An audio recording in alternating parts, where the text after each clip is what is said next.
On va parler aujourd'hui d'Oudéa Castéra, Amélie de son prénom, je crois. Est-ce qu'on a encore une ministre de l'Éducation qui déteste l'école publique?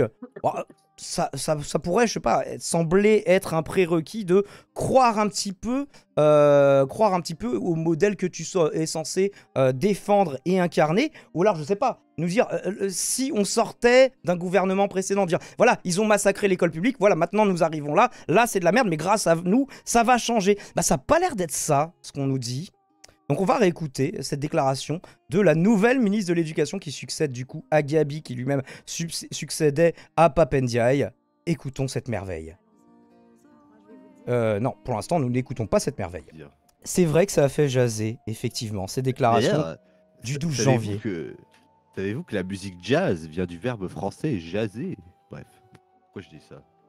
Je ne sais pas, parce que tu voulais nous donner une anecdote pendant que je meuble. Eh bien, c'est fort... gloire t'en soit rendue, contrairement à ce que nous allons entendre. Raconter brièvement cette histoire. On remarquera que c'était encore une question qui avait été posée par Mediapart qui a suscité cette réponse. Celle de notre aîné, Vincent. Vincent qui a commencé, comme sa maman, à l'école publique, à l'école littrée. Et puis la frustration de ses parents, mon mari et moi, qui avons vu des paquets d'heures qui n'étaient pas sérieusement remplacés. Et à un moment, on en a eu marre. Comme des centaines de milliers de familles qui, à un moment, ont fait un choix, voilà, d'aller chercher une solution différente. Un extrait Alors vidéo. déjà, est-ce que c'est une solution? En fait, est-ce que c'est vraiment un choix? En fait, c'est un choix que tu ne peux faire que si tu peux te payer les frais de scolarité. Alors, il y a plusieurs choses, du coup, relativement fausses dans ce qu'on était dites. Alors, déjà, son fils, alors je crois qu'elle parle de Vincent, n'a été scolarisé que 6 mois réellement, en très petite section, à Littré, l'établissement public qui est cité. Et son institutrice n'a jamais été absente. Elle s'est exprimée dans les colonnes de Libération sur le sujet. Donc elle s'est sentie insultée, elle s'est sentie outrée. Et donc on a aussi un article du Monde qui en parle, qui nous détaille un petit peu ça. Des propos diffamatoires même. Oui. L'ours? On a Rodpi au standard. Eh bien, nous allons faire monter Rodpi juste après ça, entre deux articles, si tu veux bien le mettre dans le canal d'attente.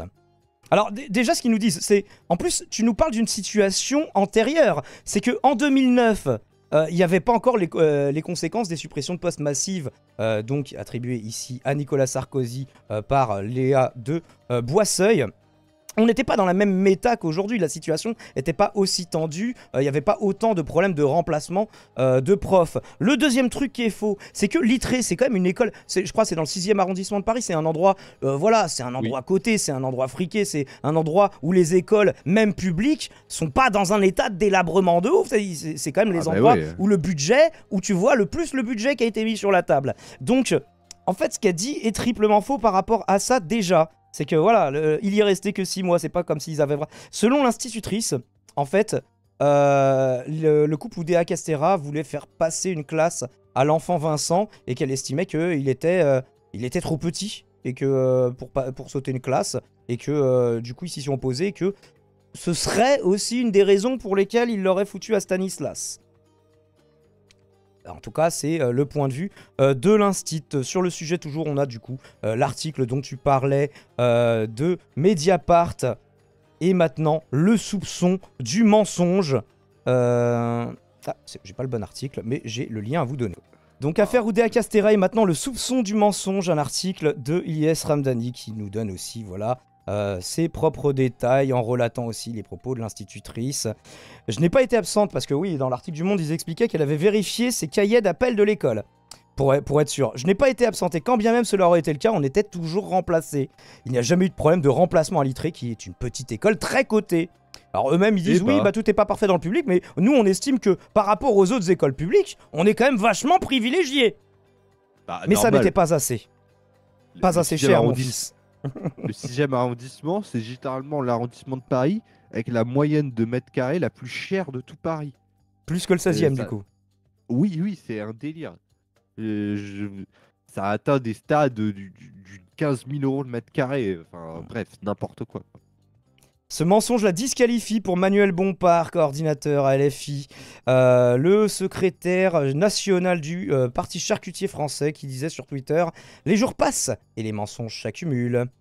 Pour le SNUIPP, FSU, Ghislaine David pointe également un vrai problème de confiance entre le corps enseignant et le ministre qui a menti ouvertement. Il y a les syndicats qui sont vent debout. Enfin, day one, dès la première déclaration, les mecs qu'elle est censée se mettre dans la poche, tu vois, elle commence day one par les insulter. En disant, oui, bon, bah, de toute façon, tout le monde sait que l'éducation... voilà... L'éducation nationale publique, c'est un petit peu de la merde, tout ça. Dès qu'on a les moyens, on met nos enfants dans le privé. Et en fait, vous, votre but, nous, on est là pour faire semblant que vous avez une école gratuite. Mais on sait très bien que... voilà, à la fin, vous serez 60 dans une classe avec un prof pour faire classe à toutes les classes de l'établissement en question. Donc, bon... Est-ce que c'était le meilleur move pour commencer? Alors, un truc rigolo que j'ai noté. On a Prisca Thévenot, qui est porte-parole du gouvernement, j'en vis pas son poste, qui ne sait pas si la ministre a menti. Ça devient quand même rigolo, quand eux-mêmes ne savent plus. C'est le mensonge de Schrödinger. Oui, en fait, voilà, il existe et n'existe pas en même temps. Et donc, je trouve ça tout à fait remarquable. Donc, c'était une chronique de quelle radio? C'était France Inter. Et c'était à 3h14, je crois. Et bah. On arrive à retrouver le passage en question. Jingle. Ouais, Alors, même mes jingles sont mieux. Sur Google Avis, l'école littrée est notée 4,7 sur 5. Donc bon, c'est... 4,7 sur 5, mais ça n'était pas assez. Allez, on écoute ça et on fait monter Rodpi. Et pas préparer le quotidien des Français. Alors, à peine nommée, la ministre de l'Éducation nationale, vous l'avez entendu, justifie le choix de scolariser ses enfants dans le privé catholique par des paquets d'heures non remplacés. Face à la bronca, elle dit regretter. D'aucuns auraient préféré qu'elle s'excuse. Le quotidien Libération interroge l'ancienne institutrice de son fils. Il en ressort que l'enfant n'a passé que quelques mois dans le public, dans une école où il n'y a pas eu de problème d'absence et de remplacement. Elle a menti, la ministre? Écoutez, je ne sais pas si elle a menti, je dis simplement qu'elle a effectivement expliqué pourquoi son fils son aîné a été scolarisé dans le privé. Maintenant, ce que je retiens aussi, c'est que depuis samedi, on parle beaucoup des enfants et de la vie privée d'une ministre. Or, nous sommes là, nous, engagés pour parler des Français et des Françaises en général. Oh là là. Ah, mute. Mute, Damon. Je suis mute, pardon. Je disais, oui, on va... est-ce que... en fait, ce qu'elle nous dit, à quel point c'est complètement à côté de la plaque. Le procès, c'est pas celui des gens qui vont mettre les bourgeois, qui vont mettre leurs enfants bourgeois dans des écoles de bourgeois. Le sujet, c'est que la ministre de l'Éducation nationale, donc sous-entendu, voilà, l'éducation publique, gratuite de la République française, elle veut pas en entendre parler pour ses gamins. Est-ce que ça, c'est pas un sujet? Si elle n'y croit à ce point pas, en fait, c'est ça la question qui est posée. Est-ce que c'est normal, finalement, d'avoir des ministres de l'Éducation nationale qui pensent que l'Éducation nationale, c'est de la grosse merde? Et qui n'y croient pas une seule seconde. Ensuite, sur Stanislas, on rappelle, hein, ils réalisent, parce que eux, ils ont le droit de faire des bénéfices, ils réalisent 3 millions de BE. C'est l'excédent brut d'exploitation. C'est avant, voilà, certaines taxes et impôts, mais c'est pas juste leur chiffre d'affaires, c'est quand même plus près de leurs bénéfices. Eux, ils facturent 2500 balles l'année de lycée. Alors, c'est 2000 balles pour l'année de primaire, 2200, je crois, l'année de collège, 2500 l'année de lycée. Et ça, c'est au minimum. Si vous voulez avoir accès à l'étude, il faut mettre 1000 et quelques euros de plus. Donc, on est à 3500 et quelques balles. Tout en se gorgeant d'argent public. Ben oui, ils font des bénéfices, ils font payer super cher, et en plus, tout ça, c'est grâce à l'argent public. Les salaires qui sont payés par le public, plus 500 000 balles de bonus en 2023 pour rénover 2 ascenseurs. Je sais pas si ça vaut ce prix-là. Hein.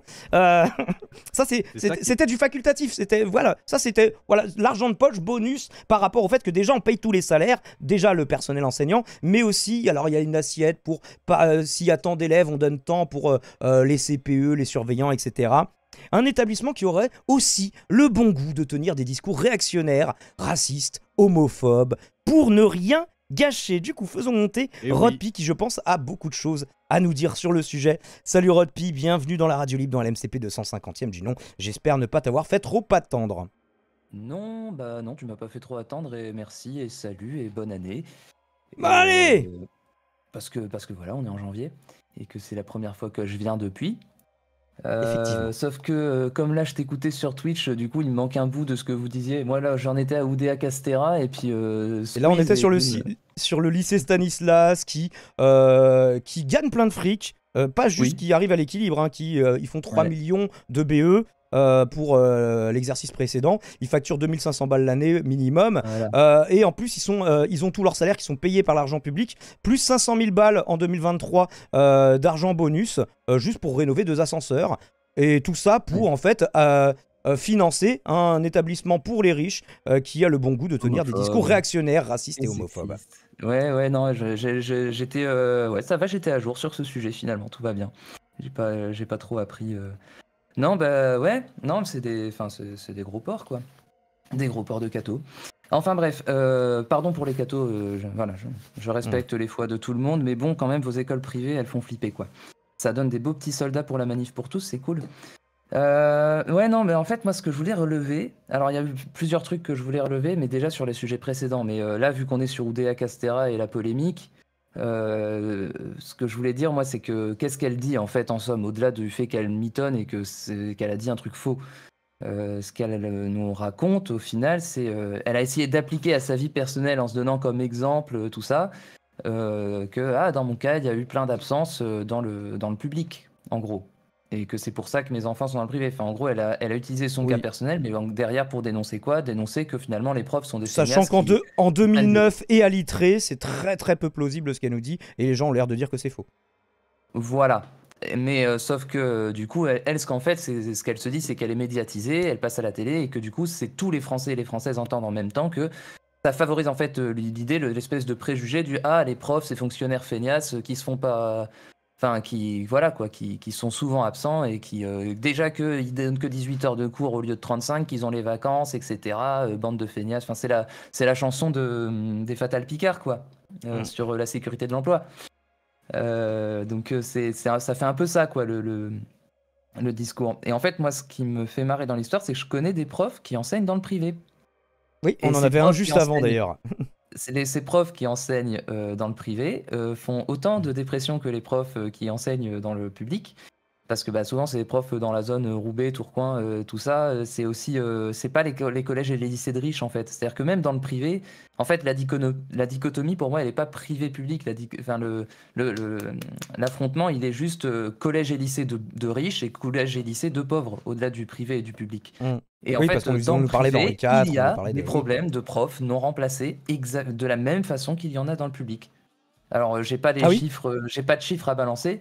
En tout cas, en termes de ressenti de la part de ceux que je connais de la profession, ce qu'elles m'en disent, c'est que il y a des profs absents qui ne sont pas remplacés. Et le problème, c'est pas que des profs soient absents. C'est normal d'être absent quand on est malade et quand on est. Enfin, faut voir ce qu'ils se prennent dans la tronche, les profs. Il y a quand même je crois qu'il y a un hôpital psychiatrique réservé aux profs, quoi. Donc c'est quand même un truc. Il y a quand même de la pénibilité dans cet emploi-là qu'il faut pas dénigrer. Et par contre, ce qu'il faut, c'est que les profs, ils et elles soient remplacés. Et ils le sont ni dans le privé, ni dans le public. Donc le problème, c'est pas ça. Le problème, c'est qu'en fait, c'est juste une ministre déconnectée de notre quotidien à nous, qui, elle, scolarise ses enfants dans un endroit où il n'y a pas tous ces problèmes et qui favorise... Parce qu'il y a de l'oseille. Ouais, voilà, et qui favorise le fait que on est dans une société inégalitaire et on le restera parce que petit bourgeois deviendra grand, tout simplement. Et qu'il est bien préparé à l'être et que lui, il a le droit à ses profs, lui, il a le droit à tout ça, quoi. Mais c'est qui cet homme glissant Voilà, ça là c'était ma... Et ma merci trotte de nez sur- Dafduf, incroyable, qui nous raide avec une légion de Dadoum. 233 personnes prêtes à défendre l'éducation publique. Je ne sais pas, je le présuppose.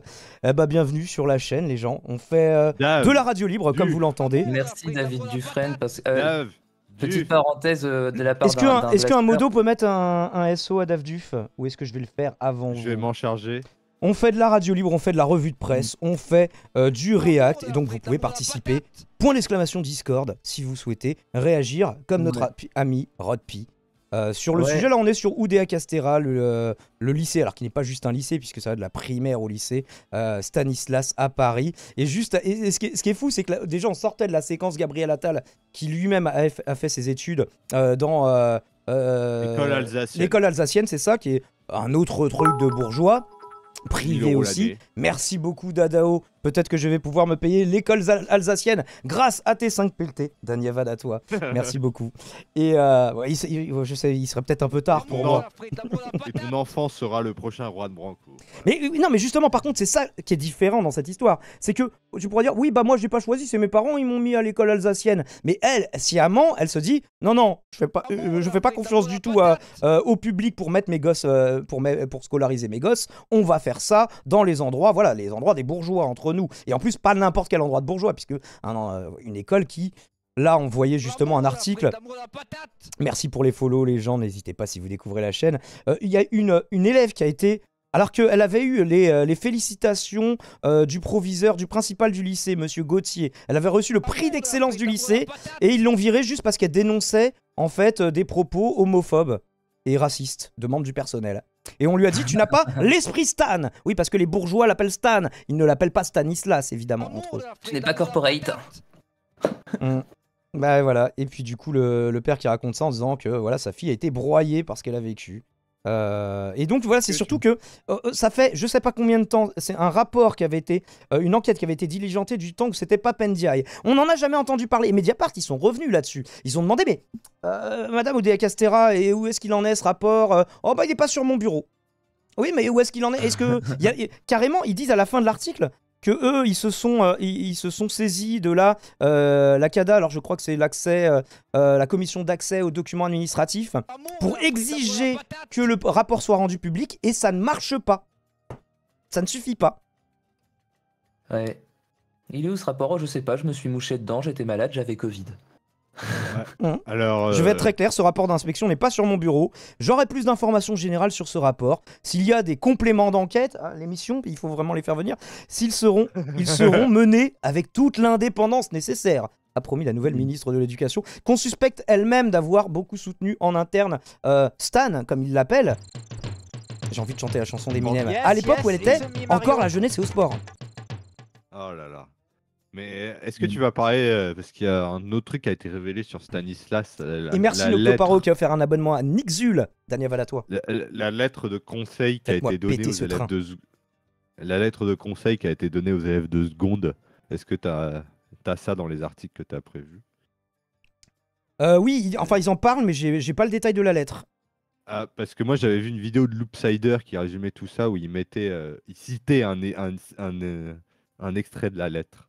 Et D'accord. c'est une grosse dinguerie. Enfin, une grosse dinguerie. C'est assez choquant qu'on dise ça à des élèves. Oui, tu as coupé. Ou alors c'est moi qui ai coupé, mais je ne t'entends plus. Allô? Moura? Est-ce que ça fonctionne toujours le live? Bah écoutez, nous allons voir si ça fonctionne toujours ou pas. Mais je n'entends plus personne, donc a priori le problème vient de chez moi. Est-ce que je n'ai plus du tout de connexion? Nous allons le découvrir en live. Personne ne dit rien sur le chat. Personne ne dit rien pour le moment. Je suis toujours live. Parce que moi je ne vois rien. Bah écoutez, on va essayer de résoudre le problème pour le public du futur. Les gens, bah écoutez, on a été coupé, j'ai été déco. Et merci Satrap qui dit aux gens de rester. Je suis là. Simplement, je suis plus sur Discord. Ça y est, je suis de nouveau sur Discord. Moura, est-ce que tu m'entends? Est-ce que tout le monde m'entend? Oui. Voilà, bah écoutez, j'espère que qu'on n'a pas perdu tout le monde. Si je vous entends. On a quand même perdu pas mal de monde, mais c'est. Bah oui, c'était inévitable. Les meilleurs sont là. Mais non, attendez, regardez. On est, moi, là, 265. Les gens. Ah non, 148. Bon. Reggie les gens, c'est toujours le même mec, McCobble machin, mais je crois que je t'avais bloqué, toi. Alors, toi, hop. Allez, hop. En plus, on lui demande pourquoi, et je crois que Aurélien lui avait demandé pourquoi une fois, et le mec avait répondu parce qu'il y a des fachos, qui se font pas modérer assez vite dans le chat. Donc, du coup, on devient des fachos, si j'ai bien compris. Bref. Le mec, alors je vous explique les gens, le mec passe son temps à balancer des rumeurs comme quoi Damon est un rouge-brun sur tous À les chaque chats fois, de il gauche. est sur tous les chats de gauche et à chaque fois qu'on dit bonjour quelque part, il dit « Ah, les fachos !» Bon, je vous laisse vous faire Au bout d'un votre moment- propre opinion. Voilà quoi. Et du coup, je vous rends la parole sur Oudéa Castéra, sur le lycée Stanislas. Et on va les faire, justement, ça va lui faire plaisir au mec qui nous traite de rouge-brun. On va aller voir ce que pensent les droits tardés du sujet sur les médias bolloréens. Figurez-vous. Oui, eux limite, ils trouvent que... en fait, ce qu'ils reprochent à Oudéa Castéra, c'est qu'elle donne l'impression de le culpabiliser sur le fait de mettre ses enfants dans le privé, alors que non, c'est très bien, il faut surtout pas lui reprocher. À cette ministre. Bah, c'est peut-être ça le programme, de privatiser l'éducation nationale, puisque ça marche si mal, selon elle. Non, je sais pas. Est-ce qu'elle est là pour être fossoyeuse de ça? Je ne sais pas. Est-ce que quelqu'un voulait ajouter quelque chose avant qu'on enchaîne, toujours sur ce sujet? Moi, je pense pas qu'elle soit là pour être fossoyeuse. Je pense qu'elle est là essentiellement pour les Jeux Olympiques, et juste le fait qu'on ait mis l'éducation dans le même ministère, ça veut juste dire qu'on en a rien à foutre de Elle l'éducation. reste ministre des JO aussi, ouais. Oui, voilà, des c'est ça, JO, mais du c'est ça qui sport, va de compter tout. jusque juillet.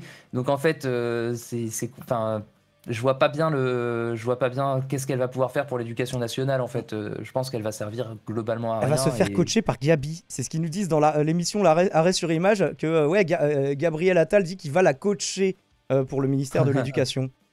Ouais, bah elle en a bien besoin. C'est à la fois méprisant et peu encourageant, quoi. C'est... Le mec a même pas fait 6 mois à l'éducation nationale, il veut la coacher. Oui, Mais le c'est seul quoi truc ce qu'il a fait, le foutage mec, c'est qu'il a empêché des meufs de s'habiller comme elles voulaient. C'est son seul bilan. Donc, Il a interdit des abayas, tu vois. C'était ça le problème de l'école, tu vois. C'était pas le manque de profs, c'était pas les budgets. Non, c'était il ne faut surtout pas que les femmes aient des robes amples. Parce que voilà. Alors, Et l'uniforme, évidemment, oui. Tu Ça notes, fait partie du même. pour bien faire l'éducation nationale, il faut taper sur les musulmans. Voilà, tu notes là sur qui note. Ouais. En fait, ça marche dans tous les ministères d'ailleurs. Pour l'économie, Ouais, si l'économie est en berne, c'est à cause des musulmans. Ça marche pour C'est tout. vrai. L'écologie, C'est vrai. on a vu aussi. Pour la santé, on a vu les mecs d'extrême droite.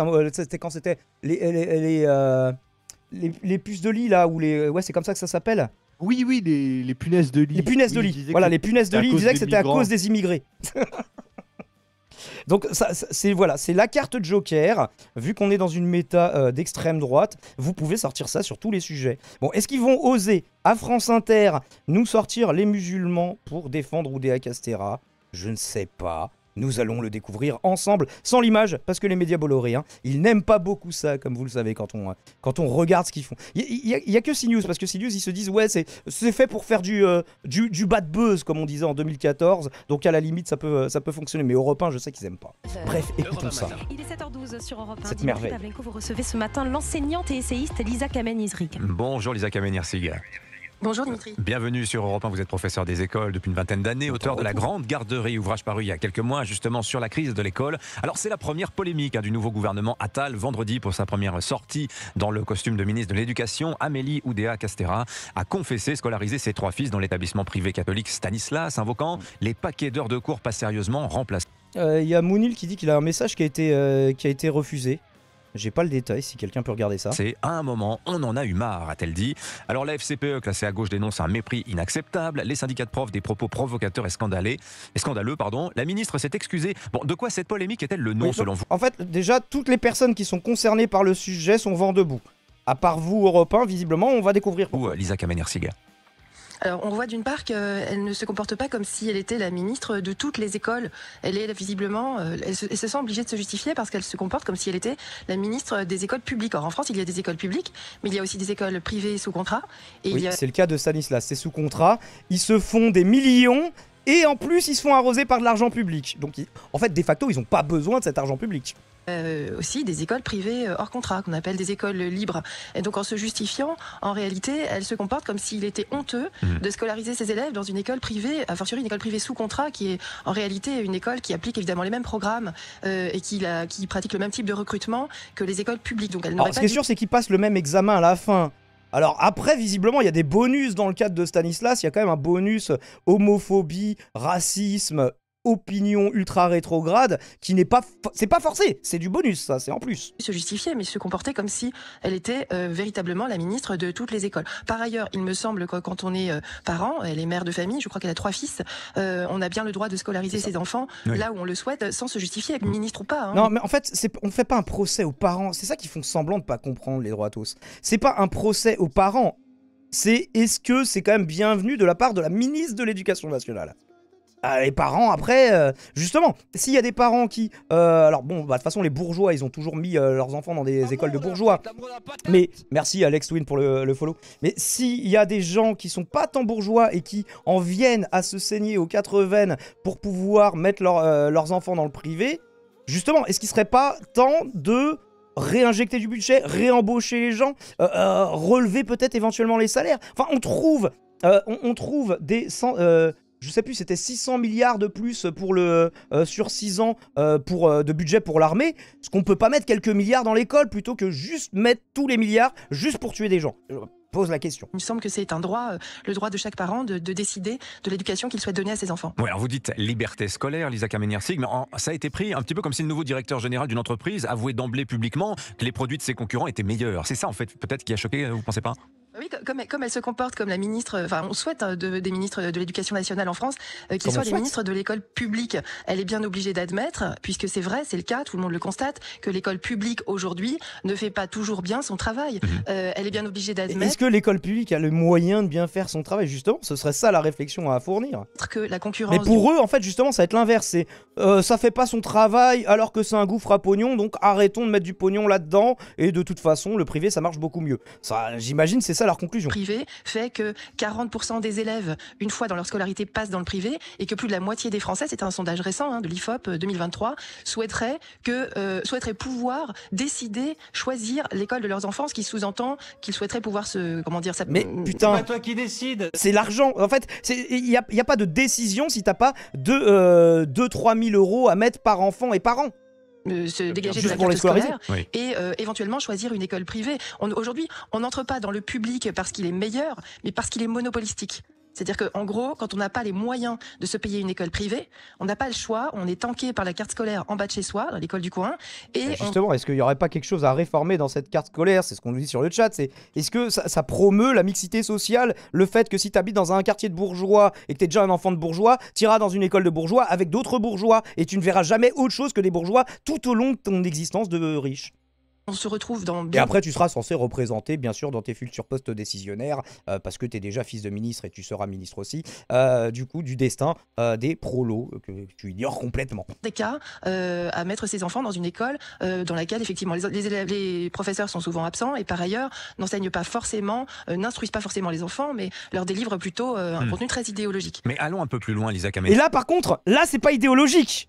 C'est dingue, ce qu'elle vient de dire. Attendez, j'ai décroché 2 secondes, mais là c'était dingue. Dans laquelle effectivement les professeurs sont souvent absents et par ailleurs n'enseignent pas forcément, n'instruisent pas forcément les enfants, mais leur délivrent plutôt un contenu très idéologique. Mais allons. Par contre, merci Joubi pour le follow. Par contre, faire venir des religieux pour promouvoir des thérapies de conversion pour les homosexuels, pour les forcer à devenir hétérosexuels, avoir des propos full homophobes de tout le personnel encadrant, de tout le personnel enseignant full raciste, ça n'est pas du tout un contenu idéologique.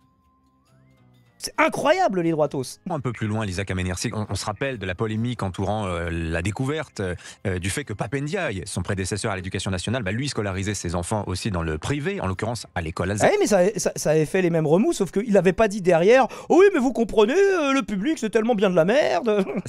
La même où Gabriel Attal, notre nouveau Premier ministre, a lui aussi fait sa scolarité.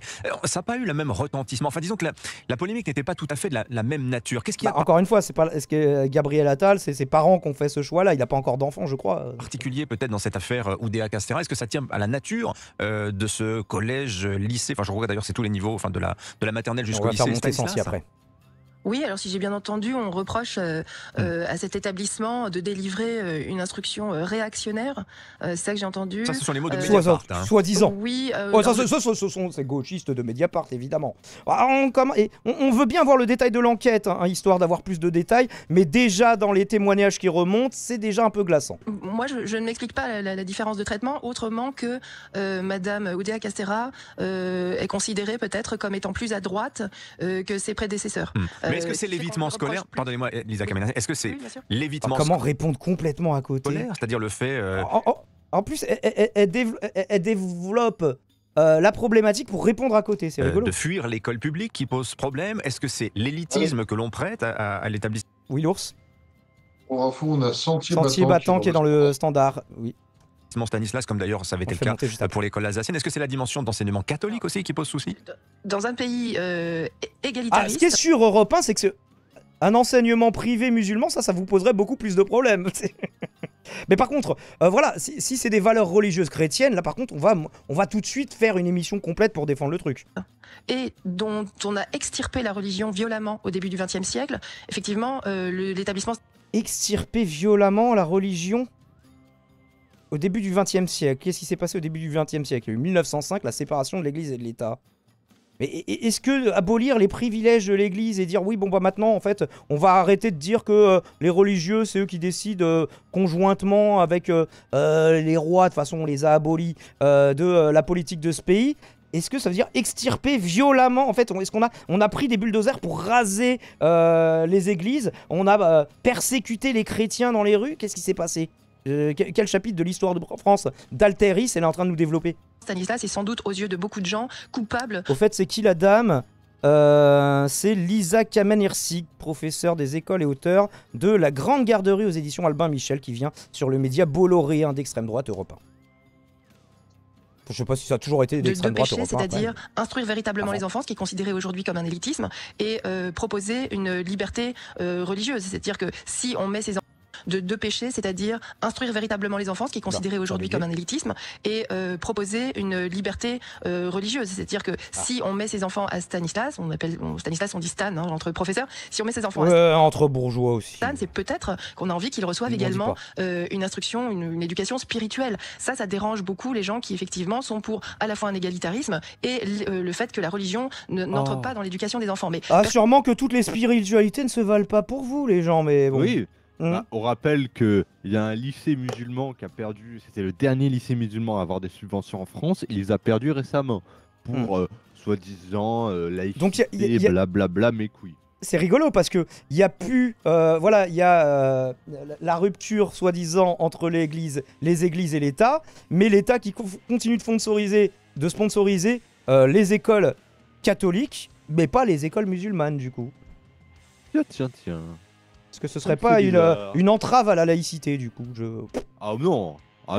Non, la laïcité c'est quand on dit les musulmans c'est des connards. Ça par contre ça c'est laïque, il paraît. Visiblement, moi c'est ce que j'ai compris de la laïcité du gouvernement. C'est l'islamophobie, en gros.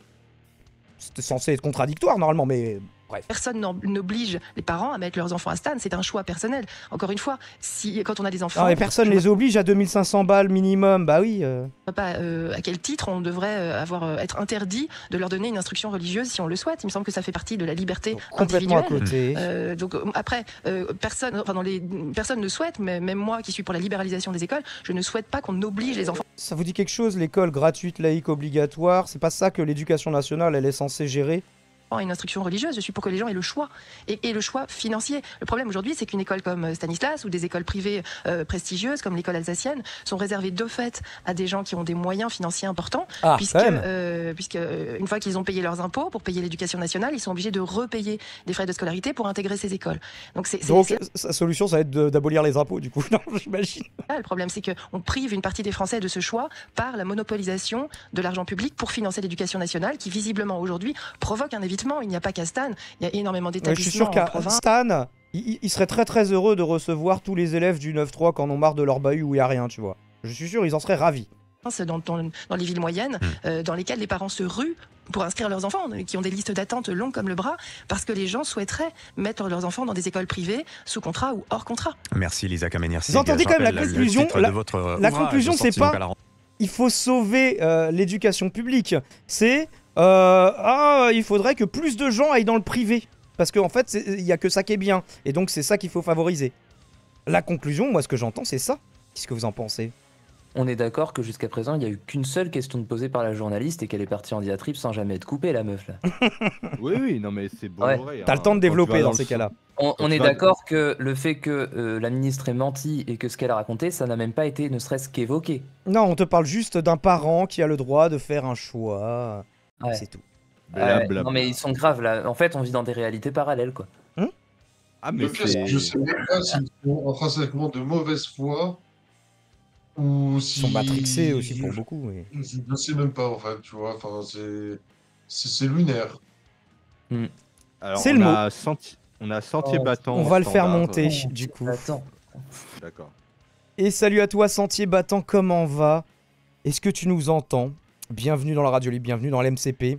Ah, il ne nous entendait pas, en tout cas, il était rebasculé automatiquement au standard. Est-ce que je vois que tu t'es démute, Sentier Battant? Est-ce que tu peux nous parler? Ah, je crois que Sentier Battant. Attends. Voilà. Non, mais je l'ai Essaye remis, de parler. C'est bon là, vous m'entendez? Yes, on t'entend. Oui, nickel. Ah, nickel, ça va, il n'y a pas trop de latence? Non, il n'y a aucune latence. Bon, le son génial. est bien non, meilleur c'était que celui juste de pour faire une. C'était. Oui. Ouais, je On m'entends t'écoute. en double parce que je dois être aussi sur le. Alors, coupe le retour de... sur le Twitch. Asino, il a raison, en fait. Ouais, il faudra... ce qu'ils vont proposer, c'est d'arroser, en fait, de faire des subventions pour mettre les gens dans le privé. Là, vous m'entendez bien, là, c'est bon? On Yes. t'entend. Ah, c'est parfait, j'ai plus le retour dans mon casque. Bah, salut Daimon et toute l'équipe, là, ça fait plaisir de vous avoir de vive voix. Bah, ça fait plaisir à toi aussi. D'ailleurs, on vous a mis le lien de la chaîne de Sentier Battant si vous voulez aller follow sur le chat. Merci pour le SO. Bah, j'ai regardé un petit peu la page Wiki libérale, hein, pas Wikipédia, hein, de Lisa Kamen Hirsig. Je vous ai mis les infos là sur le chat, enfin sur le canal IRC, et le moins qu'on puisse dire, c'est qu'elle a des idées très arrêtées hein, sur le système éducatif. Elle est franco-suisse, et apparemment, elle veut importer ce qu'elle appelle alors, la critique de la machinerie éducative française en France.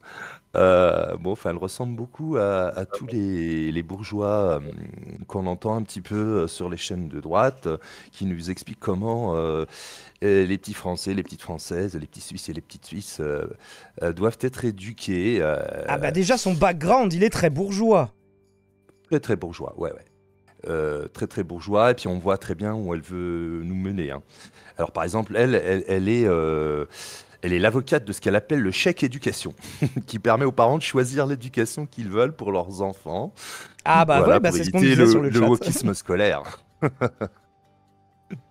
et donc, bon, bah, et voilà, enfin, je crois que c'est pas un hasard si on l'entend un petit peu sur les radios en ce moment, c'est que c'est ce qui nous pend au nez, en fait. Hein. Je crois, il y a une volonté de relancer la guerre scolaire entre le public et le privé, et surtout imposer une espèce de marchandisation de l'enseignement dès les premières classes, hein, parce que elle parle beaucoup de Stanislas. Stanislas, c'est le collège.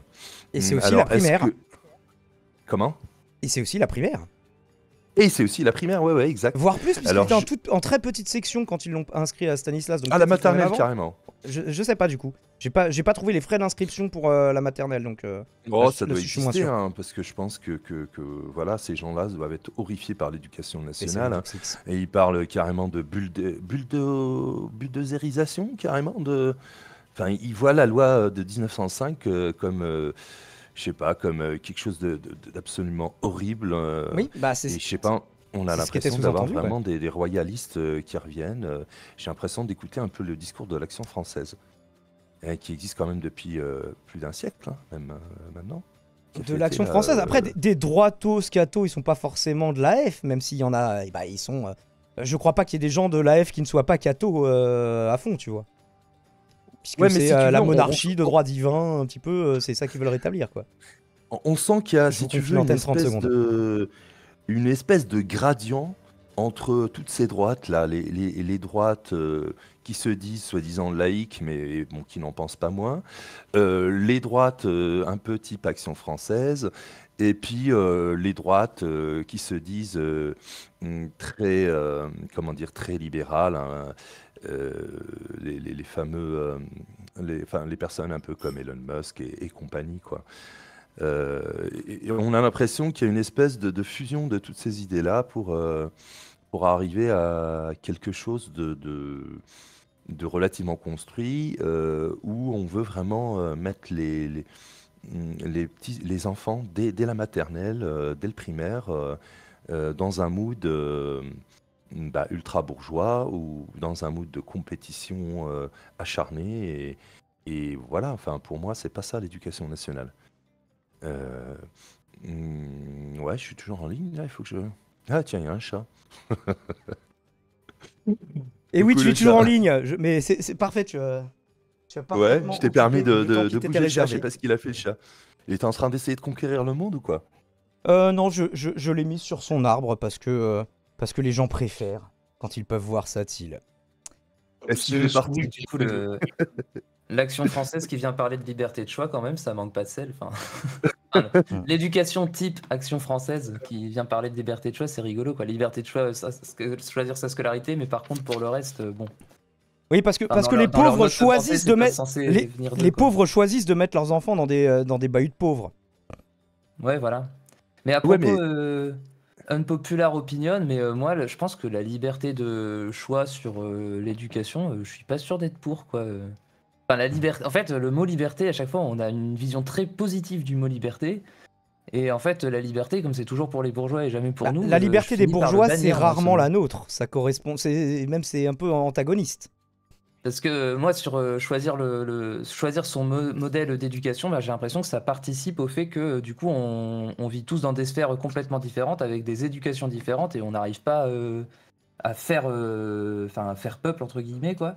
Alors que la bourgeoisie, elle est bien unie dans sa classe, et que ouais, eux, ils ont la liberté de choix de leur scolarité, mais qu'en fait, si tu prends des enfants de bourgeois et que tu leur laisses pas le choix et que tu leur laisses pas la liberté justement dans l'éducation et que tu les mélanges, que tu les forces à une mixité sociale, bah, je suis pas sûr que un Jean-Baptiste de Neufchâtel qui grandirait avec un Wissam, qu'il reste, je pense que ça pourrait faire changer ces déterminismes sociaux d'avoir Ah, nous, les pauvres, une on est pour éducation la nationale mixité un peu sociale. balèze, Oui, c'est quoi. souvent les mêmes qui préfèrent Oui, mais du coup, sommes-nous évoluer pour en la vase liberté clos. de choix en termes d'éducation?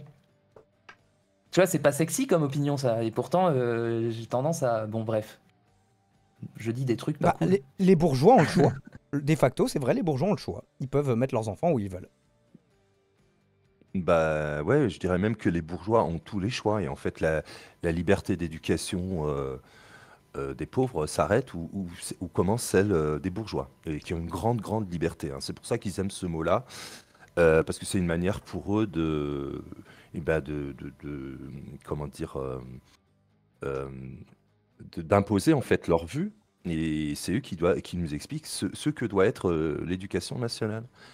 Mais nationale au sens vraiment nationaliste, quoi.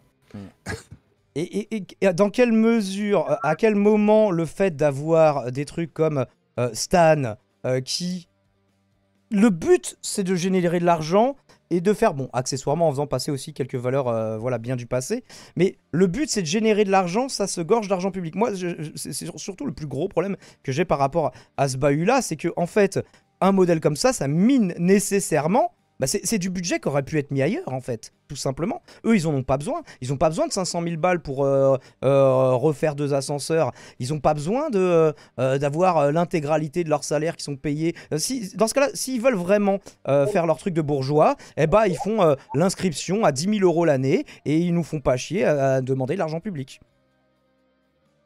À la limite, on en parlerait moins. Même si ce serait quand même toujours un problème et une éducation. Et même à vitesse. 10 000 € l'année, moi je pense qu'il faut que ça s'arrête en fait. Enfin, même à 10 000 € de l'année, je préférais qu'elles n'existent pas, ces écoles-là, moi. C'est-à-dire, en plus, l'élément de langage qu'elle nous a sorti, donc un journaliste lui pose une question sans évoquer Mediapart, sans évoquer le fait que la ministre ait menti. Elle a pu dérouler son tapis rouge pendant, je sais pas, au moins 3 minutes. Toi, t'as entrecoupé et tout ça, Daimon, mais il y a eu quand même 240 secondes hors sol, quoi. Et elle a parlé comme élément de langage de parents qui souhaitent des écoles un peu plus libres. C'est-à-dire que le privé, c'est des écoles un peu plus libres. Donc des écoles, en fait, qui dénoncent l'idéologie de l'école publique. Qui t'interdisent d'être homosexuel, qui te disent attention, chasteté jusque 18 ans, sinon t'es une pute. Et ils appellent ça des écoles libres. Enfin, je veux dire, c'est... Et que si tant est qu'il y a une idéologie à l'école, c'est l'idéologie de la République française, en fait. C'est pas censé leur poser des problèmes à la base. Bah ouais. Il semblerait Ah que ouais, si. ouais. Et alors, et aussi, quand elle a parlé de violemment, là, pour que l'école et la religion ont été séparées violemment en 1905, mais enfin. Non, enfin, je veux dire, Jules Ferry violent, mais en 1870, Paris a été déglingué violemment par Jules Ferry, ça oui. Mais en 1905, elle peut pas dire que c'était violent. Enfin, je veux dire, les curés, ils ont pas été pendus par les couilles ou que sais-je, quoi. Enfin, ça va, quoi. C'est quoi cette manière de refaire l'histoire? Surtout que ce qui est pris comme date, c'est le début du XXe siècle. Donc tu m'auras dit, à la Révolution, qu'il y a eu quelques petits accrochages. Bon, même s'il y avait des prêtres défroqués, etc. Mais à la limite, non, c'était épaule contre épaule, monsieur l'arbitre. Carton jaune. Mais sauf que là, on nous parle de 1905, en l'occurrence. Bref, on a un portrait qui nous est proposé du couple Oudéa-Castéra, justement, pour savoir de qui on parle. Un monde où les élites sociales, économiques et politiques se mêlent et vivent dans un huis clos de plus en plus prononcé, puisque c'était ça le sujet. Un monde dont le couple Oudéa-Castéra est un exemple parfait et un emblème éclatant.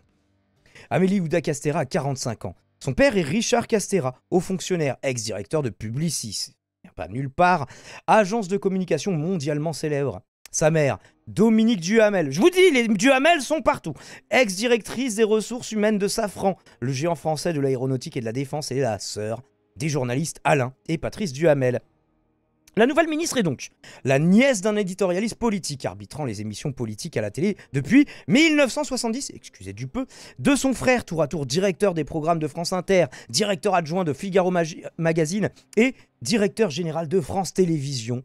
Ah, là, du coup, on aime bien le public. Et de la femme de ce dernier, son frère, Nathalie Saint-Cric, du coup, qui est mariée à Nathalie Saint-Cric, responsable éditoriale et chroniqueuse politique de France 2. Merci pour le follow, Zébulon. Benjamin Duhamel, journaliste politique, star de BFM TV, et le fils de Patrice Duhamel et de Nathalie Saint-Cric, et donc le cousin germain d'Amélie Oudéa-Castéra. C'est bon, vous avez la famille, vous les connaissez tous.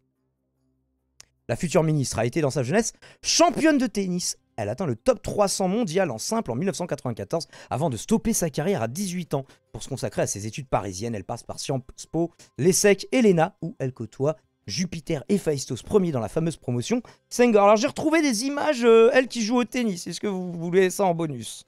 Bah, vous allez la voir quand même, j'ai envie de dire. Un formidable monde d'entre-soi. C'est pour ça. T'es en train de dire que les riches font un espèce d'emprisme et tout, alors qu'on sait très bien que les riches sont les plus inclusifs de toutes les classes sociales. Évidemment. Est-il besoin de le rappeler? Alors, du coup, j'ai retrouvé la fameuse citation du livret qu'au lycée Stanislas il diffuse aux élèves de seconde, notamment aux filles. Je vais vous le lire. Si tu es une fille, veille sur ce point où tu sais le garçon fragile. Ne fais rien pour l'exciter. Ne l'allume pas. Protège-le contre lui-même. Ils expliqueraient aussi que, en fait, une fille ne doit pas espérer être une héroïne, qu'il ne peut y avoir que des héros et que les femmes n'ont pas à espérer convoiter des places comme ça. Bref, je vous ai retrouvé les images, désolé, on galère beaucoup aujourd'hui à chaque fois que je mets un lien. Même quand je mets play ou quand je mets pause, il y a une latence de 15 secondes. Et du coup, il y a 15 secondes d'extrait qui se déclenche sans que je le veuille. Bref, 1992, quand, en France, la jeune Amélie... Regardons cette merveille. Championne d'Europe minime opposée à Virginie Massard, son aînée de 2 ans. Je jouais plus très bien et j'étais fatiguée, elle jouait de mieux en mieux. Alors je jusqu'à ce et puis je me suis bien ressaisie. C'est pas Lina, ça, j'espère. J'essayais de plus faire de fautes, de bien placer ma balle, donc c'était mieux. Je préférais quand elle parlait de tennis. Junior, championne du monde chez les moins de 14 ans en 1992. Le son est à fond là. Fondateur, dites-vous. Malgré les victoires, vous laissez tomber la raquette à l'âge de 18 ans. Vous vous dirigez alors vers une autre. Et du coup, après, bon, là, le portrait, c'est juste un truc ultra élogieux, évidemment. Mais c'est. Oui. On est d'accord que le seul truc qui justifie sa place au ministère des Sports, c'est qu'elle a fait du tennis jusqu'à ses 18 ans. C'est pour ça que. Ok, un très bon niveau. Mais bon, de là à parler de sportif professionnel, je suis pas convaincu. Bref. Oh punaise, je viens de me rappeler du mari de Frédéric Oudéa. Je l'ai déjà tarté, j'ai déjà tarté symboliquement. Symboliquement en vidéo. Le mari de Amélie Oudéa-Castéra, Frédéric Oudéa. Ouais, c'était le patron de la Société Générale. Oui, non, mais t'inquiète, tout ça, c'est prévu, ils vont en parler. On y vient après. Oh là là là là. Oh, j'ai un truc à vous partager, c'est marrant. Donc, mais par rapport au tennis, justement, dans ce qu'ils vont développer par la suite, c'est son passage à la tête de la FFT, la Fédération Française de Tennis. À la limite, ça semblait être logique, tu vois. Le reste, je suis pas trop convaincu. Je voulais juste préciser que à Stanislas, justement, c'est quand même 3 hectares en plein Paris, en plein cœur de Paris. Et quand même, il y a 7 gymnases et 2 piscines, rien que ça. Et il y a également 2 murs d'escalade. Donc voilà, très très très sportif. Non mais ils ont besoin de tous ces murs d'escalade. Comment vous faites les pauvres sans murs d'escalade? Nous on t'appelle juste je crois qu'ils s'entraînent pour sortir, ils s'entraînent pour escalader éventuellement s'ils sont poursuivis avec des fourches. Je crois que c'est pour ça qu'ils font de l'escalade.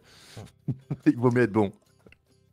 Donc elle sort de l'ENA et va à la Cour des comptes dans un premier temps, mais rejoint rapidement le secteur privé en 2008, où elle va dérouler un parcours sans faute au sein du CAC 40. Elle démarre par l'assureur AXA, mastodonte du secteur, dont les dirigeants Claude Bébéar puis Henri de Castries sont considérés comme les parrains du libéralisme économique en France. Elle va y occuper divers postes de direction pendant 10 ans, jusqu'à devenir en 2016 directrice mondiale du marketing, du service client et du numérique. Pendant le même temps, elle multiplie les jetons dans les conseils d'administration, les jetons de présence dont tu prends de l'oseille. Pendant 8 ans, elle est administratrice de l'industriel de la chimie Plastic Omnium, dont le PDG, Laurent Burel, est aussi président de l'Association française des entreprises privées, l'AFEP, le plus puissant des lobbies patronaux. Elle siège aussi au conseil d'administration du groupe Euraseo, l'un des principaux fonds d'investissement, et est administratrice de Carrefour. Toujours à Carrefour, fin 2018, elle intègre le comité exécutif du groupe de grande distribution en tant que directrice e-commerce, data et transformation digitale pour l'ensemble du groupe. La même année, elle rentre également au MEDEF. On coche la case de plus. Néolibéral, merci Dolly Peony pour ce 9e mois. Merci beaucoup. Et salut Gentil tout plein. Le MEDEF à la tête de la commission Mutation technologique et impacts sociétaux. Vous savez à quel point le mot sociétal est une arnaque. En mars 2021, elle devient directrice générale de la Fédération Française de Tennis. À la limite, moi, c'est le truc le plus cohérent que je trouve de sa carrière. Pourquoi pas? Bon après, est-ce que tous les gens qui en junior, ils ont fait des bons résultats au tennis, ils sont légitimes pour diriger la FFT? Je ne sais pas. Officiellement pas intéressé par la politique. Ah bon, il disait pas ça dans le portrait que je vous en ai mis un extrait, mais à un moment il disait oui, dès le début, vos deux passions, c'est le tennis et la politique. Officiellement pas intéressé par la politique, Amélie Oudéa-Castéra est toutefois séduite par le discours d'Emmanuel Jupiter et Phaistos Ier, donc qui n'était pas encore sacré à l'époque, en 2017.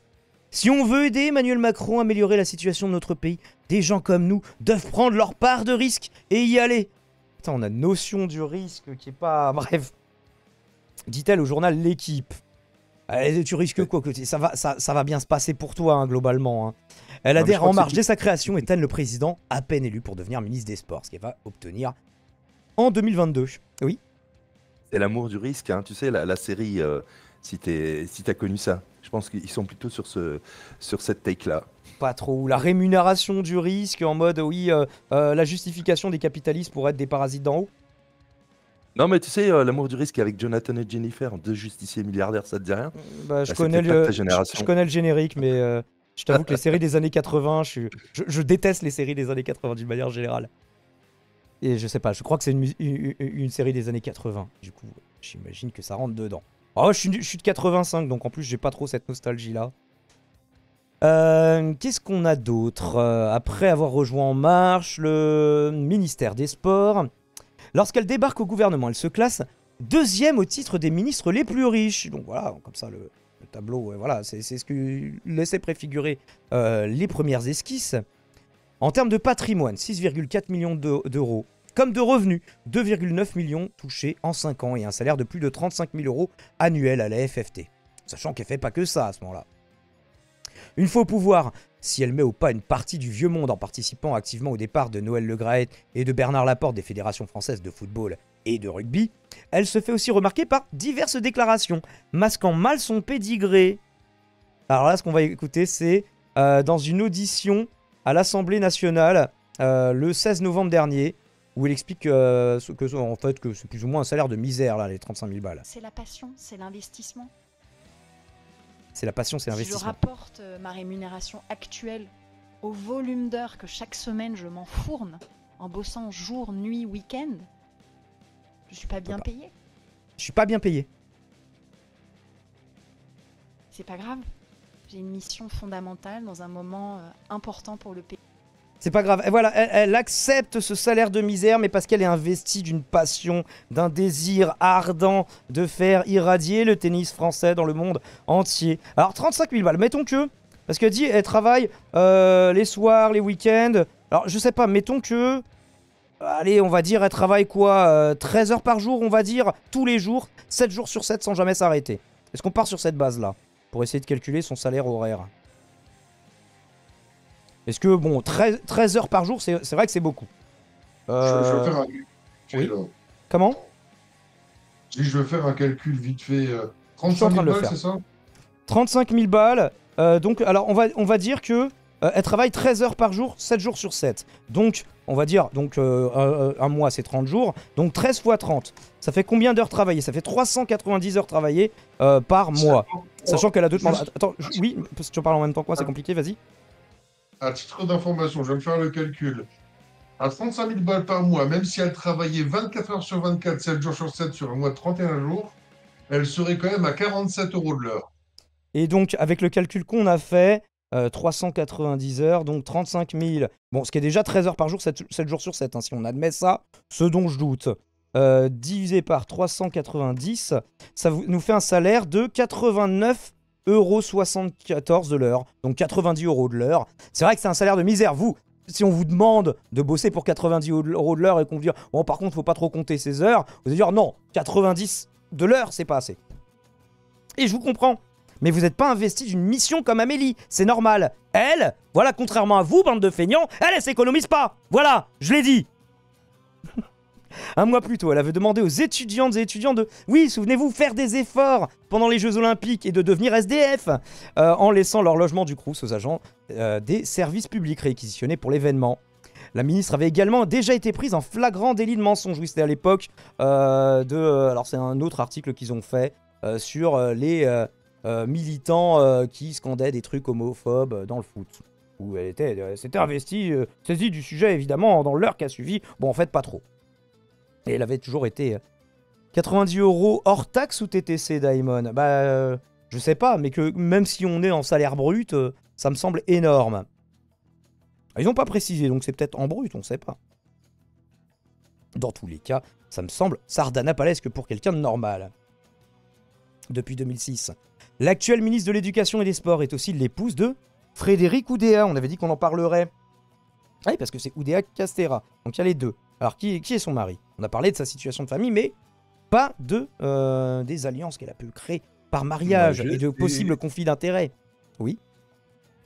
Alors, bah vas-y, spoil-nous. Président du conseil d'administration de Sanofi, leader de l'industrie pharmaceutique, à la tête de la Société Générale pendant 15 ans, à partir de 2008. Donc il y a l'affaire Kerviel, il y a tout ça, conseiller de Nicolas Sarkozy quand il était ministre du budget.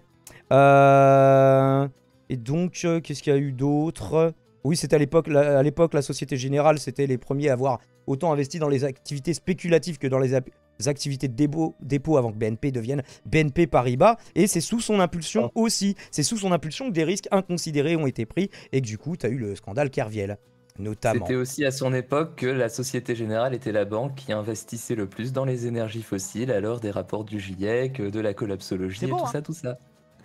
Donc on a affaire à un champion. Mais dans la foulée du scandale et de l'attribution à Daniel Bouton de 70 000 stock options, donc oui, qui était à la tête du truc, Nicolas Sarkozy obtient le départ de ce dernier et pousse la candidature de Frédéric Oudéa pour le remplacer. Bah pour service rendu, j'imagine, hein, ancien sarkozyste, ancien directeur de cabinet. Le nouveau patron s'était pourtant vu attribuer 2 fois plus de stock options, mais là, ça ne faisait pas scandale. Et ce ne sera pas le seul pour Frédéric Oudéa. En 2016, la Société Générale apparaît comme une des banques les plus impliquées dans le scandale des Panama Papers. Face à la commission d'enquête sur les paradis fiscaux en 2012, Frédéric Oudéa avait pourtant assuré que sa banque n'avait plus de filiales dans les paradis fiscaux. Est-ce qu'on aurait menti aussi? Outré par ce mensonge, les communistes demandent sa démission et des poursuites judiciaires pour son mensonge devant la représentation nationale. Bon, il semblerait que ce soit acté. Le bureau du Sénat renoncera à poursuivre Frédéric Oudéa pour parjure et il ne sera jamais inquiété. Merci de vous inquiéter pour lui. Ouais, c'est comme ça qu'ils prennent des risques, les riches. Le nom de Frédéric Oudéa est également cité dans un autre scandale ayant coûté près de 1,5 milliard d'euros à la Banque française.